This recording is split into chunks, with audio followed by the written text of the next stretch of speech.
Hello mes guimauves, j'espère que vous allez bien. On se retrouve aujourd'hui pour une vidéo tutoriel sur comment réaliser un cluster en Oyumaru. Vous savez qu'en ce moment je réalise énormément de clusters et j'avais envie de faire une petite update de mon tuto sur comment réaliser des petits cristaux en Oyumaru, et je vais également vous montrer une technique très intéressante avec le heat gun. Donc vous aurez besoin d'un emporte-pièce rond, d'un dotting tool, d'une lame, de Yumaru et également d'un heat gun ou un pistolet à chaleur ou embossé, c'est exactement la même chose. Alors on va commencer par la découpe et la taille des petits cristaux. Donc là j'ai pris donc de l'Oyumaru phosphorescente pour rajouter un petit côté plus fun à la création. Et donc voici la découpe de nos cristaux que je vais vous montrer de plus en plus rapprochée pour que vous puissiez bien comprendre le processus. Donc on commence par le haut afin de réaliser une petite pointe et ensuite on va venir découper notre cristal sur les arêtes pour pouvoir réaliser une petite forme de cristal bien sympa. Donc à chaque fois, comme vous le voyez, tout ce qui est petits morceaux que je découpe, je les rassemble dans l'emporte-pièce que j'ai choisi. Hein. Vous n'êtes pas obligé de prendre l'emporte-pièce rond, n'importe quel emporte-pièce pouvant contenir toutes vos petites chutes suffira largement, et vous allez tout de suite comprendre pourquoi lors de la deuxième étape.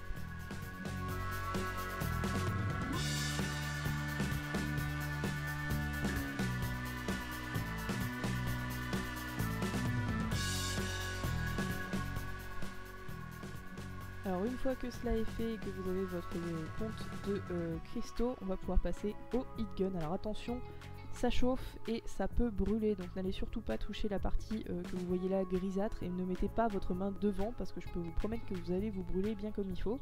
Donc là c'est très simple, je vais passer l'Oyumaru au heat gun. Donc là c'est tout simplement pour contenir toute l'Oyumaru et pour pas qu'elle s'envole que j'ai pris un emporte-pièce. Et donc voici ce que ça donne lorsque vous la passez quelques secondes très près quand même du pistolet à chaleur. Bon, pas super près pour pas la cramer, mais bon, vous avez compris le principe. Donc une fois que tout cela est bien ramolli, j'en fais une petite plaque et ça va devenir notre support pour notre cluster. Donc là après c'est à peu près la même technique que le cluster en polymère, c'est-à-dire que vous allez pouvoir découper en diagonale la base de chaque cristal et pouvoir les assembler comme bon vous semble. Vu que la pâte est quand même assez chaude, donc faites attention, encore une fois, vous avez un petit peu de temps quand même devant vous pour pouvoir l'assembler correctement, et ensuite vous n'avez plus qu'à découper ce qui dépasse. Et donc voici ce que ça donne. Alors évidemment j'ai fait plusieurs clusters et je vais pouvoir vous les présenter maintenant. Donc j'ai commencé par celui sous cloche qui est plutôt pas mal, n'hésitez pas à mettre pas mal de hauteur pour aller jusqu'en haut de la cloche. Ensuite un tout simple qui pourrait aller très bien dans une décoration de terrarium par exemple, et un troisième cette fois-ci dans une fiole avec un petit peu de fausse mousse. Donc comme je vous l'avais dit, ce sont des clusters phosphorescents, et donc voici ce qu'ils donnent. Donc là ce sont uniquement des photos parce qu'en vidéo ça rend pas du tout comme dans la réalité, et donc voici plutôt des photos qui seront bien plus représentatives, et je peux vous dire que c'est franchement sympa, surtout dans le noir, et ça fait vraiment très réaliste.